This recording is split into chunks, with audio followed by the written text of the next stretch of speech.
Bavandimwe, nshimye Imana yuko yongeye kumpa ubuntu bwo guterana namwe kugira ngo twigane ijambo ryayo. Hari igihe umuntu uri hano ashobora kumva haratari ubuntu, ariko ni ubuntu kuko maze igihe kitari gito ndaterana. So rero nongeye gushima Imana nyine ko yongeye kungirira ubwo buntu ntakwiriye bwo kuba ndi hano kugira ngo twongere gusangira ijambo ry'Imana. Ndagira ngo tubumbure impapuro za Bibiliya zacu, nanone tujye mu rwandiko rwa mbere intumwa Paul yandikiye Abatesalonike.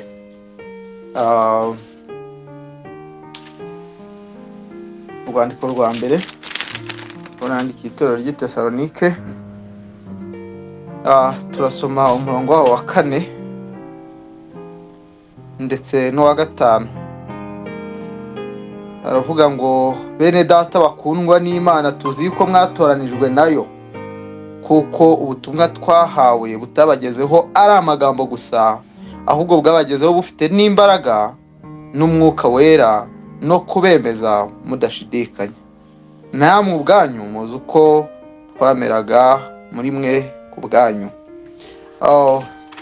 Nshimye Imana ubw'aya magambo. Turimo dukomeza kwiga urwandiko rwa mbere Paul yandikiye itorero ry'i Tesalonike. Mwibuke dutangira twabonye ko ari urwandiko rwandikiwe itorero riri kubabazwa kandi ryihanganira imibabaro.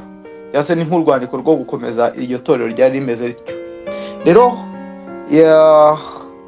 ndumva umurongo wa mbere n'uwa 2 n'uwa 3 mwarawize ntahari, ariko kimwe cyo iki gice turimo na ahantu Paul abatangiye kuvuga nyine Abatesalonike ukuntu bameze bo bwabo.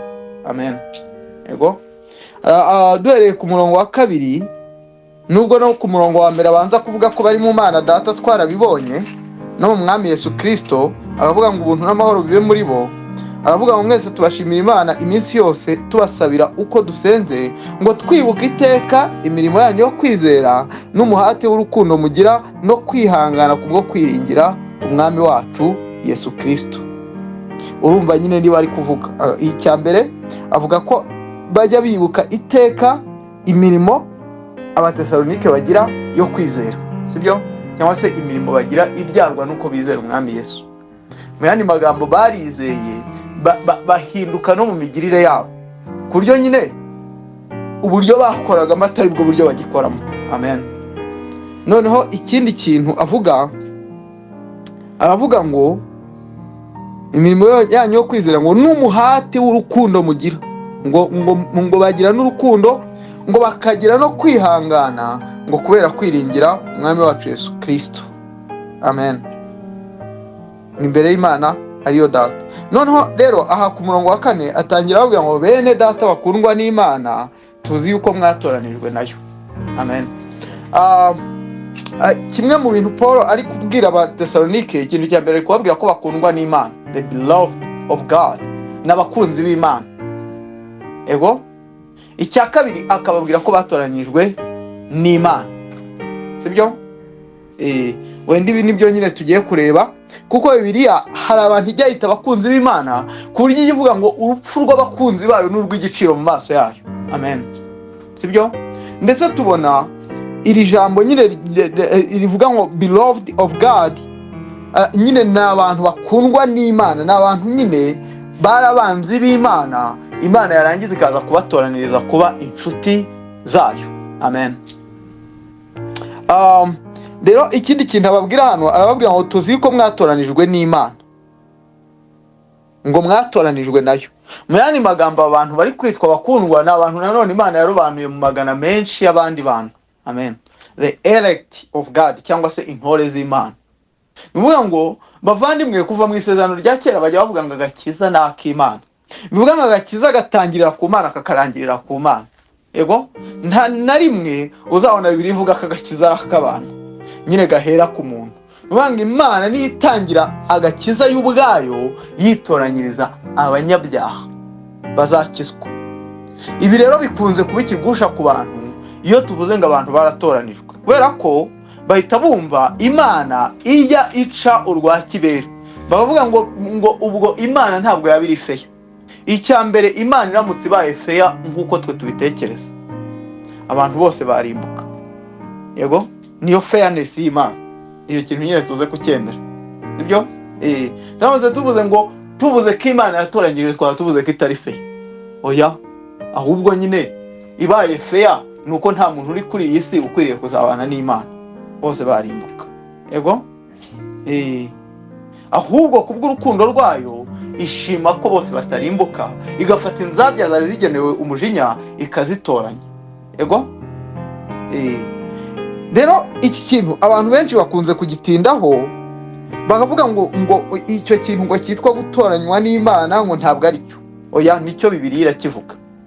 Yego, ikavuga n'impamvu aba bantu batoranijwe n'Imana, ari byo nyine tugiye kureba. Ngo nuko ngo ubutumwa bwiza ngo iyo bubagezeho ngo butabageraho ari amagambo gusa, sibyo? Hari n'igihe tujya twibaza ikibazo ngo uze ngo niki cyambwira ko natoranyijwe n'Imana cyangwa ntatoranyijwe n'Imana. Mu mutima wawe uzi igihe wakiriye ubutumwa bwiza, uzi neza niba bwarakugezeho ari amagambo cyangwa atari amagambo gusa. Icyo cyo ntabwo wakibeshaho, sibyo se? Icyo cyaguha kumenya ko watoranyijwe n'Imana cyangwa utatoranyijwe n'Imana, kiroroshye. Aha rero hasubiza nyine ikibazo gikomeye. Icya mbere, bari kuvuga ko abantu bakundwa n'Imana. Icya kabiri, batoranyijwe n'Imana kuko ubutumwa bwiza bwabagezeho butabagezeho ari amagambo gusa, ahubwo ngo bwabagezeho ngo ari imbaraga n'umwuka wera.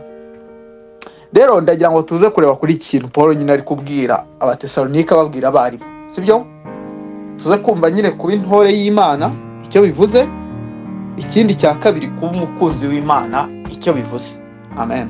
Kuko turi kubona arizo identification ebyiri ari kubabwira, sibyo? Nyuma y'uko babwiye yuko bafite kwizera n'umuhate w'urukundo no kwihangana kubwo kwiringira umwami wacu Yesu Kristo, kuko twabonye ko Abatesalonike nyine bari kwihanganira imibabaro, ngo kubwo kwiringira umwami wacu Yesu Kristo. Ikindi kintu Paul arababwira ngo bene data bakundwa n'Imana, tuzi ko mwatoranijwe nayo. Reka duhere kuri iki kintu rero kivuga ngo bene data bakundwa n'Imana. Ikintu cya mbere Paul abanza kuvuga, avuga ko aba bantu ari abantu basangiye se. Amen. Ni abantu bonyine bashobora gusenga isengesho Yesu Kristo yigishije intumwa, rivuga ngo data wa twese uri mu ijuru. Amen. Ni abantu bazi neza ko bafitanye isano n'Imana ry'umwana na se. Ni abantu bazi neza ko imbere y'Imana ihingutse yahinguka nk'umubyeyi wabo w'impuhwe nyinshi n'imbabazi. Amen. Ni abantu bafitanye isano n'Imana. Abo bantu aho bari ku isi hose bitwa ngo ni bene data. Ni abantu Imana ibereye se. Ni abantu Kristo abereye imfura muri bene se benshi, nk'uko ijambo ry'Imana rijya ribivuga. Amen. Ni abantu Kristo yameneye amaraso yarangiza akabagurira Imana. Ni itorero ry'Imana, sibyo? Abantu rero turi kubona Paul ababwira ngo ni bene se, ni bene data, basangiye se na Paul. Ikindi akababwira ngo bakundwa n'Imana. Yego, aba bantu bakundwa n'Imana bavandimwe, njya nkunda mu gitabo cy'ubugenzi ukuntu bajya bavuga, urumva? Bajya bavuga ko nyine ari abantu bahoze nyine banga Imana. Iyo uriya mugenzi ahuye n'abantu buriye inkike, baramubwira ngo ese ngo ni iki gituma ngo ugenda wirata, ngo uretse ako kambaro wambaye ngo kugira ngo gahishe isoni z'ubwambure bwawe, ngo kandi nako ngo ntabwo ari akawe, ngo nako wahawe. Yego, akabwira ati nibyo koko uyu mwambaro nuwo nahawe, kandi nuwo nahawe kugira ngo uhishe isoni z'ubwambure bwanjye, ariko nanone uyu mwambaro niwo uzampagarika imbere y'Imana. Amen. Abari kuvuga gukiranuka kw'Imana abizera bambarira muri Kristo kuzabasha kubahagarika imbere y'Imana. Rero aba ni abantu bahoze nyine badakunda Imana. Yego, ku buryo Bibiliya yiri kubavuga, iravuga ngo mwari abanzi b'Imana ku mitima yanyu no kubw'imirimo mibi. Buri gihe Bibiliya yiri kuvuga aba bantu bitwa abakunzi b'Imana cyangwa se aba bakundwa b'Imana, ntabwo ivuga ko ari abantu bahoze ari abakundwa b'Imana. tujye mu rwandiko nanone Paul yandikira itorero ry'i Kolosayi, ni imbere y'uruho gato, igice cyawo cya mbere umurongo waho wa 21. haravuga ngo namwe abari baratandukanijwe n'Imana kera mukaba mwari abanzi bayo mu mitima yanyu no kubw'imirimo mibi. Amen. Yego, ngo mwari abanzi b'Imana ugendeye mu mitima yanyu ndetse no kubw'imirimo mibi yo kugomera amategeko yayo. Nuvuga ngo ari imitima yanyu ntabwo ari imitima imeze nk'umwe wa Dawidi mu byanditswe byera bajya bavuga ngo yajya bavuga ngo umutima wanjye ngo iyo uri kureba amategeko y'Imana ngo uyifuza ngo umeze nk'uko ngo impara ijya yahagira ishaka amazi. Murabyumva se? Sibyo? Rero ahantu tubona abantu rwose barahoze abanzi b'Imana uko Bibiliya ijya bavuga. Ikivuga ko bahoze ari abanzi b'Imana ku buryo ari abantu bangaga amategeko y'Imana urunuka bitabaye ngombwa ko babwira ko ari ay'Imana. Buriya nyine umuntu w'umunyabyaha ntabwo ubunyabyaha bugendera yuko umuntu yamenye yuko hariho n'Imana, bugendera yuko umuntu nyine yumvisha amategeko y'Imana even no mu mutima we agahita atangira kuyanga. Yego, nubaho ni abantu banga Imana bitagendeye yuko hari umuntu wabanje kuza kubabwira Imana, nibura basi ngo banze bayitekerezeho bayanga. Ahubwo ni abantu baba bararunze ibirwanisho byo kugaba ku mategeko y'Imana igihe cyose azahinguka, na mbere yuko nyine umuntu ayababwira. Yego, ku buryo imitima yabo iba rwose ari imitima buri gihe ihora ishegera iririra icyaha. Amen. Nuvuga ni imitima ihora iririra ibyo Imana yanga. Amen. Nubwo buryo rero aba bantu bahinduka abanzi b'Imana, kandi bagahinduka abanzi b'Imana mu buryo bubiri, imitima yabo no kubw'imirimo mibi. Ni nayo mpamvu agakiza bajya bavuga ngo ni ijambo ry'umwuzuro. Amen. Reka tubisome mu rwandiko Paul yandikiye Abakorinto rwa 2 igice cya 5 umurongo wa 19. Bajya bavuga ko iri jambo ry'ubutumwa bwiza ngo ari ijambo ry'umwuzuro. Sibyo? Na 2 igice cya 5 umurongo wa 19. Wa 19 haravuga ngo kuko muri Kristo Yesu arimo Imana yiyungiye n'abari mu isi ntiyabikibabara ibicumuro byabo, kandi noneho yatubikije ijambo ry'umwuzuro, a word of reconciliation. Sibyo ze? Hano haravuga ngo Imana yatubikije ijambo ry'umwuzuro, the word of reconciliation. None reconciliation ibaho byagenze bite? Nuvuga ngo iki kintu cyitwa reconciliation cyangwa se ubwiyunge cyangwa se ijambo ry'umwuzuro ntabwo ari ijambo rishobora kuza hagati y'inshuti ebyiri. Ni ijambo riza iyo hariho urwango hagati y'abantu babiri cyangwa se impande ebyiri. Amen. Niyo mpamvu ubutumwa bwiza bwitwa ngo ni a word of reconciliation, ijambo ry'umwuzuro. Mureba hano mu Bakorinto ukuntu babivuga, baravuga ngo nicyo gituma turi intumwa mu cyimbo cya Kristo, ndetse bisa naho Imana ibingingira muri twe ngo nuko rero turabahendahenda mu cyimbo cya Kristo kugira ngo mwiyunge n'Imana. Nuvuga ngo ijambo ry'ubutumwa bwiza ni ijambo rihamagara umunyabyaha rimubwira ngo uri umwanzi w'Imana. Ubone nicyo kintu cya mbere. Hari igihe tujya duhera ahantu ho kuvuga ngo Imana iragukunda ngo igufitiye umugambi utangaje. No, uri umwanzi w'Imana, urabizi.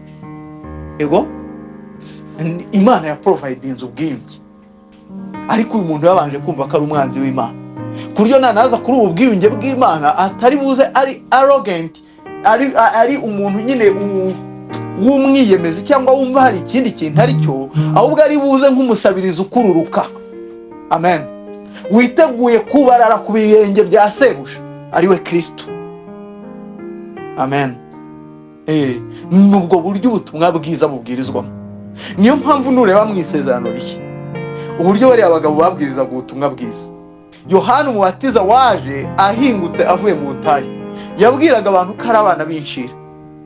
Yego, bamwe ngo ninde waburiye guhunga umujinya w'Imana uzatera? Yesu Kristo ubwe ari kubwiriza ubutumwa bwiza, yabwiraga abantu ko ari abanyabyaha. Ntabwo icyo kintu yigeze abebera ngo agice ku mpande. Intumwa zimaze kuza ziza zibabwira ati nimwe mwishe Kristo muramubamba. Sibyo? Ni abantu bari buze ku Mana babizi neza ko ari abanzi b'iki? B'Imana. Kandi ngo wababariwe cyane ngo ajya akunda cyane. Amen. Sibyo? Niko Yesu Kristo yavuze. Abana umuntu wababariwe cyane ni ukunda cyane. Rero nyine ijambo ry'Imana iyo riri kuvuga ngo the beloved of God, abakundwa n'Imana, riba rivuze ko ari abantu bahoze ari abanzi b'Imana bayanga urunuka. Ntabwo riba rivuze ko bahoze bakunda iki? Imana. Amen. Bahoze ari abanyabyaha banga Imana urunuka. Rero niyo mpamvu hano turi kubona ubutumwa bwiza buza ngo bwitwa a word of reconciliation, cyangwa se ijambo ry'umwuzuro. Amen.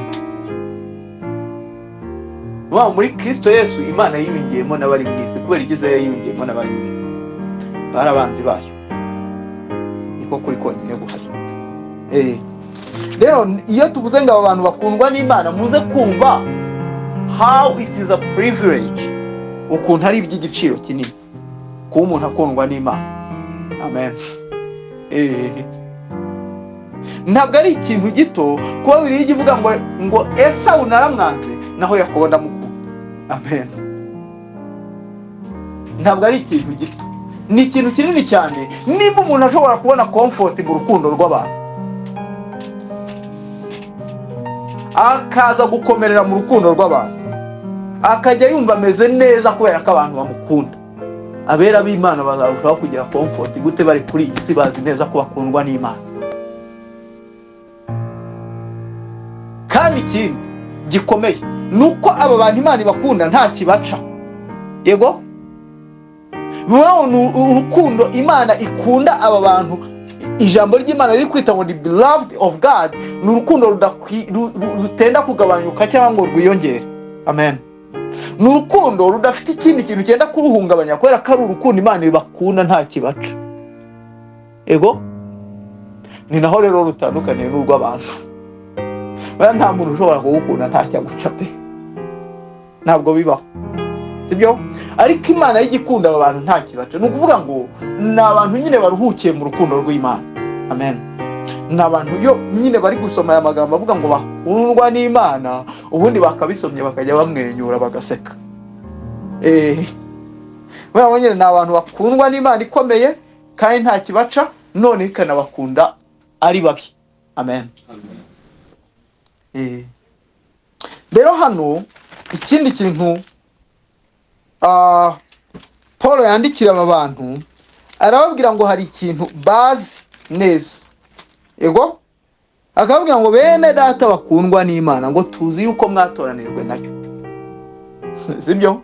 Ngo Imana yarabatoranije, ibatoranya mu bandi bantu. Muri iyi minsi habaho inyigisho ziyobya za Badani Ruhinda, zijya ziha comfort abantu bose, zikababwira ko abantu bose Imana yabatoranije muri Kristo. Muri kubyumva? Ku buryo ubu butumwa bwiza muze kumva hano ukuntu ibi bintu bita bicontradictinga, ku buryo ubutumwa bwiza kugira ngo bugere ku muntu nk'imbaraga bumugeraho nk'amakuru. Nibyo rwose Bibiliya ivuga ko ari good news. Ego? Ariko nanone muze kumva aho ibi bintu bishingiye. Iyo Bibiliya nyine iravuga ngo ni abantu batoranijwe n'iki? N'Imana. Aba bantu bari mu itorero ry'Itesalonike. Ego? Ni abantu batoranijwe n'Imana. Nubaho ni abantu Imana yagiye ipikinga igatoranya umwe ibakuye mu gikundi cy'abantu benshi. Ikintu rero nari nabanje kukivugaho. Mwako iyo tuvuze ko Imana yatoranyije abantu, inshuro nyinshi abantu nyine bakunze kwiruka bavuga ko Imana yabirobanura ku butoni. Ntabwo yabirobanura ku butoni. Kubera ko yurobanura ku butoni hari icyo ugenderaho. Yego? Ariko Imana yo ni abanyabyaha bose, yo igendera kuri yo ubwayo. Amen. Nta kintu na kimwe nyine ibora muri aba bantu kugira ngo ibatoranye. Niyo mpamvu mu Baroma ibice 9 bari kuvuga ibya Esawu na Yakobo, baravuga ngo Imana yatoranyije Yakobo abana batari bavuka ngo hagire ukora icyiza cyangwa ikibi, ngo kugira ngo gutoranya kw'Imana kutagendera ku mirimo y'abantu, ahubwo kugendere ku Mana yo yonyine itoranya. Amen. Rero ngiye sinshobora guhura n'umuntu mu nzira ari kugenda ngo mpite mvuga ngo uyu muntu Imana yaramutoranyije, ariko nanone hari uburyo nshobora kumenya intore z'Imana. Yego, ni uburyo bw'uko ngo ubutumwa bwiza bubageraho ntibuze ari amagambo. Muri kubyumva se? N'abantu bumva ubutumwa bwiza ntibumve ari inkuru isanzwe, nk'uko umuntu yaba yabyutse mu gitondo yumva arya bya bintu babyita ngo ni agaseke k'amakuru, cyangwa nyine ugasanga ibyo bintu yabyumvishe pe, ariko mu by'ukuri nta kindi kintu nyine byafashije ubuzima bwe, uretse kuba yabyumvishe gusa. Ubutumwa bwiza ngo bujya buza ari iki? Ari imbaraga kuri aba bantu batoranyijwe. Ikindi kintu kuri ikintu cyo gutoranywa rero, nuko mu by'ukuri nitureba neza turaza gusanga n'ubundi ibi bintu Imana yarahoze ibikora kandi abantu bakabyemera. Ntabwo Kristo buri yuhakana ko Imana yatoranyije ishyanga rya Isiraheli kandi ikarurutisha andi mahanga yose. Nta muntu ujya kuburana ngo Imana ngo nariza ngo kubera iki ngo yatoranyije Abisiraheli ngo nditoranya Abanyarwanda. Abantu nibura bajya bagerageza kuburana ibyo bintu ni abantu bari hanze y'uruziga rw'Abakristo. Nibo nibura bajya bahagarara ahantu baburana ngo none ngo kubera iki se ngo yaba ngo yaratoranyije ngo Abisiraheli, bagahita bagwa muri era yo kuvuga ko ari Imana y'Abanyarwanda. Bakavuga ati noneho natwe dufite Imana y'u Rwanda yatoranyije Abanyarwanda, bakabihimba. Urumva? Kubera ko nyine bari kumva hari ukuntu ryaba ari ishyanga rigawa Imana itararitoranyije nabo. Bahita bavuga ati ubwo rero iyo Mana yanyu yatoranyije Abisiraheli ntayo twemera, ahubwo twe twemera Imana y'iki? Y'u Rwanda. Ariko abantu bose bari muri ino cycle y'Abakristo, hari n'abayobye bazi ko na bugingo n'uba Abisiraheli ari ubwoko bw'Imana, ku buryo hari umuntu usanga ari gutekereza yuko ngo azashaka ngo umugore ngo w'Umuyahudikazi, ubundi ugasanga mu nsengero zabo hamanitse mw'ibendera rya Isiraheli. N'ejo bundi Isiraheli iri kurwana na Hamas, hari umuntu wampamagara nyine arambaza ngo iyi ntambara ngo ya Isiraheli na Hamas ngihubitiza iki mu buryo bw'umwuka. Ndamubwira nti icyo iya M23 na FARDC bivuze mu buryo bw'umwuka nicyo niyivuze. Bivuze ko nyine mu minsi y'imperuka hazabaho intambara, ishyanga rizatera irindi shyanga, ariko nta kindi kintu bivuze. Urumva? Rero hariho ikintu gikomeye cy'uko n'ubundi Imana yahoze itoranya, kandi mu by'ukuri abantu bakaba bemera ko Imana yatoranyije ibyo bintu ntibarwane nabyo.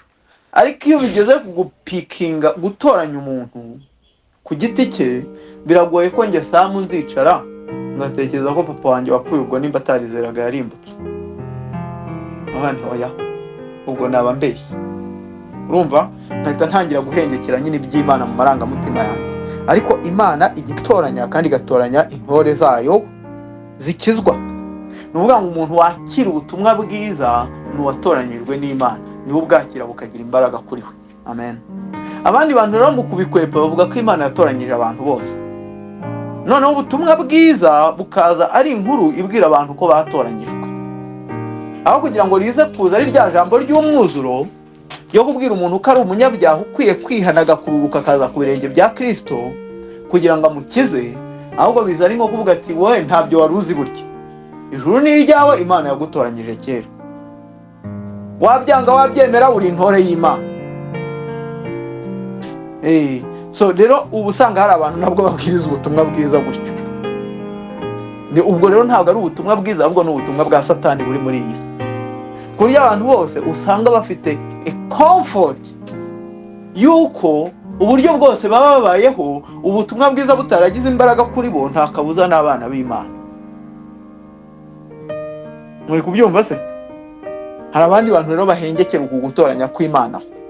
Hano rero harimo, nk'uko natangiye babwira, harimo igisubizo cy'ikibazo kibaza ngo iyo umuntu ari kwibaza ngo ese ni iki cyambwira ko Imana yantoranyije. Reba ku musaraba. Yego? Nurangiza urebe niba imbaraga z'umusaraba ziri gutwara ubuzima bwawe. Muri icyo gihe rwose ziri gutwara ubuzima bwawe, uzajya ugira confidence yuko Imana yagutoranyije. Yego? kuko hano nyine hariho igisubizo cy'icyo kibazo. Look at the cross. Fata amaso yawe yarambure ku musaraba, urebe ko ibyo Kristo yakoreye ku musaraba ari byo bintu by'igiciro ufite muri ubu buzima. Amen. Urebe ko ari byo ujya ubundararaho inyuma y'ibindi byose. Amen. Urebe ko ari byo ushobora gutukirwa ukarenganywa ntubire kure. Yego. Ahubwo usanga twebwe turinda akazi kacu n'ibindi bintu. Urebe nyine ko ari byo bintu uholdinze kurusha ibindi byose, kuko hano baravuga ngo tuzi yuko mwatoranijwe n'Imana, ngo kuko ubutumwa bwiza twababwiye butabagezeho ari amagambo gusa. Amen. Rero ikintu kivuga ngo ubutumwa bwiza bwabagezeho ari amagambo gusa bushobora kuza ari amagambo mu buryo bubiri. Yego. Icya mbere bushobora kuza ari ibintu umuntu atitayeho, ku buryo nyine atanamenya n'ibintu wamubwira. Kurya ari wa muntu umara kubwiriza ubutumwa bwiza ukamubwira uti Yesu Kristo yapfiriye ibyaha by'abanyabyaha kandi uri umunyabyaha, turi kubyemeranya. Hanyuma wamuhungiyeho, washyize ibyiringiro byawe muri we. Ego, warangiza wamubaza ati se wumvishe iki? Ati numvishe ko tugomba guhatana. Numvishe ko tugomba guhatana, tugakomeza tugahatana kubera ko numvishe bitoroshye. Uwo muntu mu by'ukuri ubutumwa bwiza buba bwamugezeho ari amagambo gusa, kurya adafite n'umwanya wo kubitekerezaho. Uwo ni umwanzi w'Imana na bugingo n'ubu, kuko ari kwanga umurimo w'Imana Imana yakoreye mu mwana wayo. Yego. Ubundi buryo ni uburyo ubutumwa bwiza bugera ku bantu, umuntu akumva nyine ni ibintu byiza, akumva ni inkuru nziza koko. Yego. Ariko byarangiza bigasigara ari ibintu avuga ku rurimi gusa, bitigeze bigira imbaraga mu buzima bwe. Nabwo ubutumwa bwiza buba bwamugezeho ari amagambo gusa. Baho nyine ni ibintu afite ku rurimi gusa, ariko mu by'ukuri mu migenzereze ye n'imigirire ye ubutumwa bwiza ni amagambo gusa, ntabwo ari imbaraga. We nyine iyo tuvuze ngo Geshomu yahuye n'imbaraga, tuze kubyumva, wenda hari ibintu tuzi bigira imbaraga, nk'iyo habayeho umwuzure. Umuntu wahuye n'imbaraga y'umwuzure iyo yajyaga hagahura nawe uhita umukomezanya ukamujyana iriya. Muri kubyumva se? Rero ngo ubutumwa bwiza n'imbaraga ntabwo ari ikintu gishobora kugera ku muntu ngo kimusiga uko yarari, ngo agifate nyine agifate nk'amagambo gusa ariko kimusiga uko yarari. Uko biza kose nyine nimba ari imbaraga, ni imbaraga iri mu bangatana ikamutwara. Ntahari bucikira iyo mbaraga nimba yahuye nayo. Mu yandi magambo ni nk'uko naba mfashe nk'umwana muto akaboko ndi kumubwira ngo nyura. Rwose uko biza kose araza kuhanyura. Yego. Rero kuri aba bantu bakira ubutumwa bwiza ntibuza ari amagambo, buza ari imbaraga. Amen. Kurya ari imbaraga ibasha guhindura ubuzima bwabo. Ibuhindura gute rero? Hari n'igihe nanone umuntu ushobora kubona ubuzima bwe bwarahindutse, ariko mu by'ukuri butarahinduwe n'ubutumwa bwiza, butaranahindukiriye ubutumwa bwiza. Iki kintu nacyo tucyumva kirakomeye. Hariho abantu benshi bari ibisambo ruharwa, ubu baretse kuba ibisambo bakajya mu idini. Kurya mushobora guhura bavuga ngo ubutumwa bwiza n'imbaraga, ugahita wumva nyine uyu muntu koko nawe ahari bwamugezeho. Kandi koko ni ukuri, nta muntu ushobora guhura n'ubutumwa bwiza ngo bure guca intege ingeso ze mbi. Ubwo ntabwo ari ubutumwa bwiza wabahuye nabwo. Ngo bure gufata uyu mutima wari usanzwe wanga Imana bugobotorera Imana. Sibyo? Ubwo ntabwo ari ubutumwa bwiza wabahuye nabwo. Rero kimwe mu bintu byerekana ko umuntu yahuye n'ubutumwa bwiza, muri Confession of Faith cyangwa se mu mahame y'ukwemera y'Ababatista bajya bavuga itorero. Bakavuga ko itorero rigizwe n'abantu ego badasenyesha urufatiro rw'ibyo bizera, ubuyobe cyangwa se imirimo mibi. Amen. Ego harimo ibyo bintu bibiri rero bibangikanye. Nuvuga ngo iyi mbaraga y'ubutumwa bwiza ni inkota y'amugi abiri. Ku bugi bumwe hariho ikintu cyitwa inyigisho nzima. Amen. Ku bundi bugi hariho ikintu cyitwa ubuzima buhindutse. Amen. Umuntu wahuye n'ubutumwa bwiza agira a radical change mu buzima bwe kuko yahuye n'imbaraga, ariko ino radical change ikaba ihuye n'inyigisho nzima zo mu byanditswe byera. Hari abantu benshi rero bahindutse ba ngeso nziza kugira ngo ingeso zabo Imana izazirebereho, ibaho ubugingo buhoraho, ibahe kubana nabo mu ijuru. Yego, abo nabo nyine ubutumwa bwiza bw'abageze hari amagambo gusa. Muri kubyumva? Rero nari ndi kuvuga nyine ubu buryo bubiri. Hari n'undi muntu holding ubutumwa bwiza, none aga holding ubutumwa bwiza bw'ukuri, ariko iminsi yazashira uyu muntu noneho agahakana ubu butumwa bwiza. Yego, nawe buba bwaramugeze hari amagambo gusa. Muze kubyumva, birakomeye kuko ikintu nacyo kirakomeye cyane. Noneho uyu we Bibiliya inamuciraho iteka. Ivuga ko uyu muntu ubutumwa bwiza bwageze hari amagambo muri ubwo buryo, wowe ngo nta nubwo abasha gukizwa. Ubundi aho niho bikomereye. Bavandimwe, ahantu duhagaze ni ahantu hakomeye cyane. Ubu munsi mwumvishe ko Mico yahakanye ubutumwa bwiza, ni ukuri ntazaba akiri mu cyiciro cy'abantu babwirizwa. Ndabizi ko nyine mushobora kuntera amabuye, ariko mu Baheburayo 6 niko bavuga. Ntabwo azaba akiri mu cyiciro cy'abantu babwirizwa. Azaba amaze kumera nka wa mutware, wa mwami wajya kubwira Pawulo ngo genda muzongera kubimbwira, muzongera gutumire ngo wongere ubimbwire.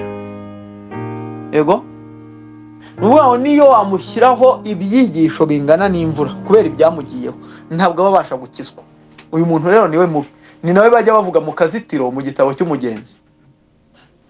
Ni umuntu nyine wageze ahantu hameze nkaho biri impossible ko uyu muntu yakizwa, kubera ko amagambo abasha gukiza uyu muntu arayazi. Ubuzima Imana ihabagarira abantu uyu muntu yabubayemo.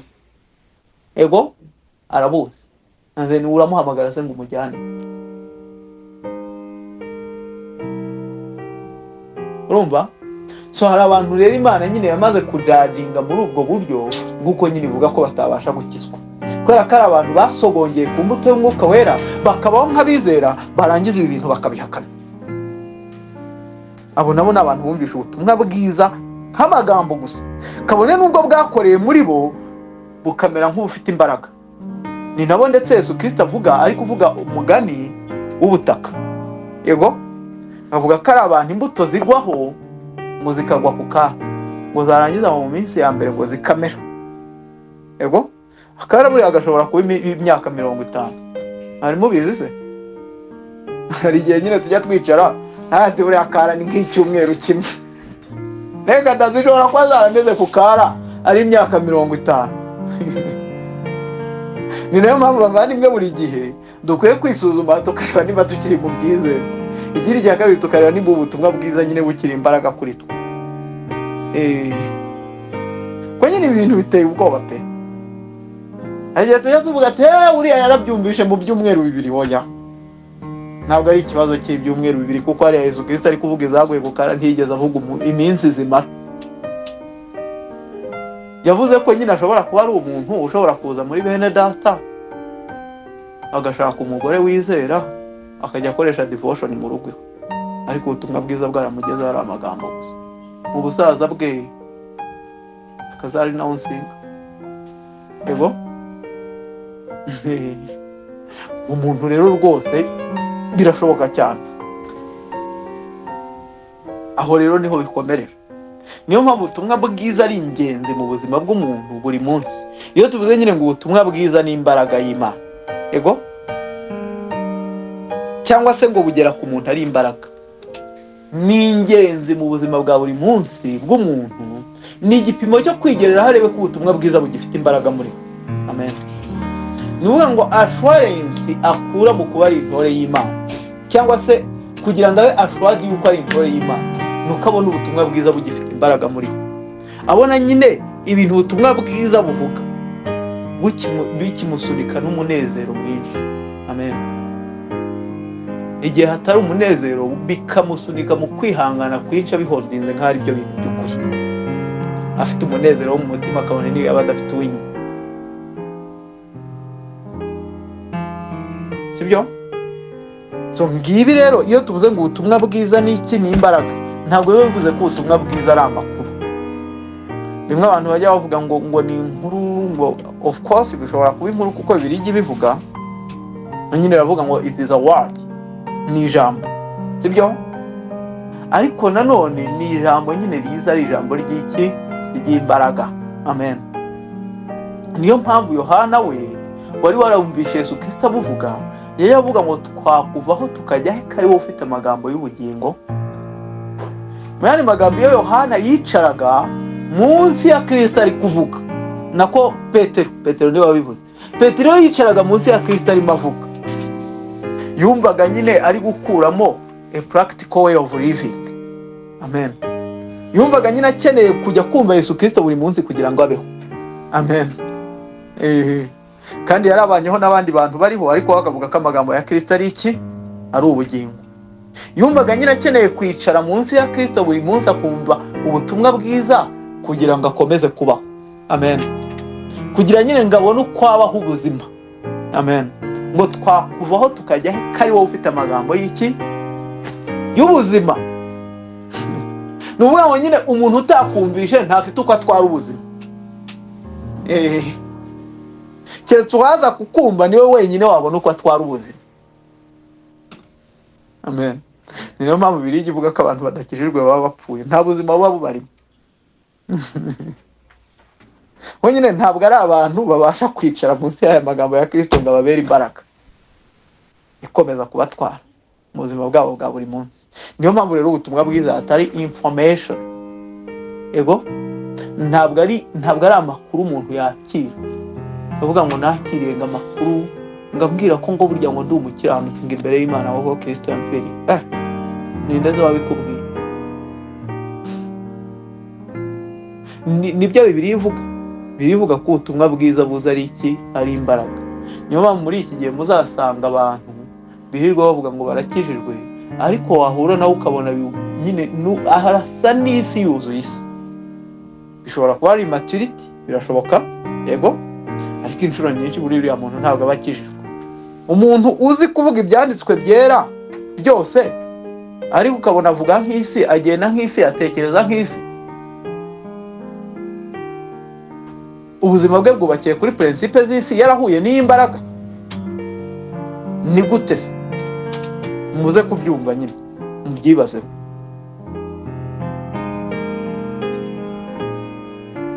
Ngo umuntu ukunda isi ngo ukunda Imana ntikuba kuri muri we. Amen. Ibyo bintu nyine Bibiliya bicakarongo. Rero nta muntu ushobora kwicara avuge ngo nakiriye imbaraga, narangiza iyi mbaraga ntimushegeshe ngo imujyane. Kuko Bibiliya ivuga ko ijambo ry'Imana iri ngo ari ryo ryonyine ngo rijya ribasha gucenshura ngo rigatandukanya ngo amagufwa ngo n'umusokoro. Amen. Ni ubutumwa bwiza nyine bw'imbaraga, ngo ni nk'inkota ityaye, ni igicenge. Nta muntu ushobora kubwumva rero ngo agumukwaye. Nicyo rero nicyo kitwashoboraga yuko turi intore z'Imana. Ntabwo ari uko nicara nzanye mvuga ngo Kristo yampfiriye ku musaraba, I know. No. Ahubwo ni uko ubutumwa bwiza bwarakugezeho ntibuze ari amagambo gusa, ahubwo bukaza ari iki, ari imbaraga ibasha kugutwara. Amen. Nicyo rero Paul ari kwashwaringa Abatesalonike hano. Nababwira ko muri ubwo buryo rwose bakundwa n'Imana. Imana yarabatoranyirije kandi ubutumwa bwiza bwabagezeho bagera hatari amagambo. Kadushimira Imana.